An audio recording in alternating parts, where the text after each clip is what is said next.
नमस्कार. Yes news महाराष्ट्रामध्ये आपल्या सर्वांचे स्वागत. सन्मती संस्कार मंचच्या वतीनं IBFचे नवनियुक्त अध्यक्ष शहाजी पाटील यांचा सत्कार. वाळवा तालुक्यातील उद्योजक शहाजी पाटील चिकोरडे यांची ईश्वरपूर बिझनेस फोरम IBFच्या अध्यक्षपदी निवड झाल्याबद्दल सन्मती संस्कार मंचच्या वतीनं त्यांचा सत्कार करण्यात आला. IBFच्या नव्या कार्यकारिणीत शहाजी पाटील यांच्या अध्यक्षपदी तर स्वरूप साळुंके आणि सुप्रिया पेटकर ईश्वरपूर यांची उपाध्यक्षपदी निवड करण्यात आली आहे. राजाराम बापू सहकारी साखर कारखान्याचे अध्यक्ष प्रतीक पाटील यांच्या मार्गदर्शनाखाली या निवडी करण्यात आल्या. सत्काराला उत्तर देताना शहाजी पाटील म्हणाले की तरुणांनी उद्योग व्यवसाय क्षेत्रात मोठ्या प्रमाणावर यावे यासाठी राजाराम बापू इन्स्टिट्यूटच्या माध्यमातून सातत्याने मार्गदर्शन व मदत केली जात आहे. उद्योजकता ही रोजगार निर्मितीची प्रभावी ताकद असून नव्या पिढीने या क्षेत्रातील संधीचा लाभ घ्यावा. प्रतीक पाटील यांच्या मार्गदर्शनाखाली सांगली जिल्ह्यात अधिकाधिक नवे उद्योजक घडवण्यावर आमचा भर राहील. नवोदित उद्योजकांना योग्य दिशा मार्गदर्शन आवश्यक सहकार्य देण्यासाठी IBF कटिबद्ध राहील. यावेळी पत्रकार सुनील पाटील म्हणाले की शहाजी पाटील हे उद्योग क्षेत्रातील अभ्यासू दूरदृष्टी असलेले आणि तरुण उद्योजकांना प्रेरणा देणारे व्यक्तिमत्व आहे. त्यांच्या अध्यक्षपदी निवडीमुळे ईश्वरपूर बिझनेस फोरमच्या माध्यमातून उद्योग व्यापार आणि उद्योजकतेला नवी गती मिळेल. त्यांच्या नेतृत्वाखालील अनेक नवोदित उद्योजक घडतील असा विश्वास आहे. या सत्कार समारंभात सन्मती संस्कार मंचचे संघटक सुधीर बुद्रुक, कर्मवीर पतसंस्थेचे संचालक सचिन पाटील, कर्मवीर दूध संस्थेचे संचालक अजित पाटील, राजेश कांबळे यांच्यासह सन्मती संस्कार मंचचे पदाधिकारी व इतर मान्यवर उपस्थित होते. उपस्थितांनी शहाजी पाटील यांचे अभिनंदन करून त्यांच्या पुढील कार्यकाळासाठी शुभेच्छा दिल्या.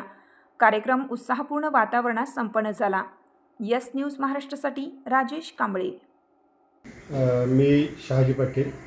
आत्ताच माझी IBFच्या अध्यक्षपदी निवड झाली. गेल्या 7 वर्षापूर्वी युवा उद्योजक व युवकांचे एक श्रद्धास्थान प्रतीक पाटील यांच्या मार्गदर्शनाखाली IBFची स्थापना 7 वर्षापूर्वी झाली आहे. या IBFच्या माध्यमामधून आपल्या वाळवा तालुका असेल, शिराळा तालुका असेल किंवा सांगली जिल्ह्यातील उद्योजक व व्यावसायिकांच्या सर्वांगीण विकासासाठी ही संघटना कार्यरत आहे. आणि यामध्ये अनेक उद्योजकांना व्यवसाय साक्षर करणे आणि एकमेकाला रेफरल बिझनेस देणे आणि व्यवसायामध्ये वाढ करणे हा मुख्य उद्देश या संघटनेचा आहे. आणि ज्या 7 वर्षापूर्वी फक्त यामध्ये 7 उद्योजक होते, आज जवळजवळ 600 उद्योजक व्यावसायिक ह्या IBF संघटनेच्या माध्यमामधून एकत्र आलेले आहेत. आणि आपला आणि आपल्याबरोबर इतर सर्वांचा सर्वांगीण विकास कसा होईल यासाठी सर्वजण प्रयत्न करत आहेत. आणि या सर्व उपक्रमासाठी प्रतीक पाटील यांचं सहकार्य असतं. उद्योजक निर्माण व्हावे यासाठी IBFच्या माध्यमामधून मोठ्या प्रमाणात प्रयत्न केले जात आहेत की जे उद्योजक उद्योग करण्यासाठी पुढे येत आहेत त्यांना यामध्ये जिल्हा उद्योग केंद्र असेल किंवा वेगवेगळ्या ज्या फायनान्स करणाऱ्या बँक ऑफ इंडिया असेल ह्या माध्यमामधून आम्ही वेगवेगळे कार्यक्रम घेतो. आणि ह्या उद्योजकांना नवं उद्योजक होणाऱ्या मुलांना कशी मदत करता येईल यासाठी आम्ही RIT कॉलेजचं MBA कॉलेज आहे किंवा RIT कॉलेजवरती नेत्रा इन्क्युबेशन सेंटर आहे यांच्याबरोबर आमचं IBFचं टायअप आहे. आणि त्या माध्यमामधून ज्यांच्याकडे इनोव्हेटिव्ह वेगळी अशी काही संकल्पना असेल तर त्या संकल्पनेला मदत करण्यासाठी त्या माध्यमामधून RITच्या नेत्रा इन्क्युबेशन सेंटर आणि RITच्या MBAच्या मार्फत आम्ही त्यांना मदत करत असतो. असे अनेक उद्योजक आहेत की यामध्ये नेत्रा इन्क्युबेशन सेंटरमध्ये त्यांच्या इनोव्हेटिव्ह संकल्पनेला आम्ही मदत करत आहोत आणि त्यांचा स्टार्टअप आता पूर्णत्वास येत आहे. खरं म्हणजे मला प्रतीक पाटील दादा यांनी या IBFच्या प्लॅटफॉर्मवर संधी देत असताना मी त्यांचं खरंच खूप खूप आभार मानतो. कारण ग्रामीण भागातल्या एका उद्योजकाला या संघटनेवरती काम करण्यासाठी जी संधी दिली ती खरंच एक नाविन्यपूर्ण आहे.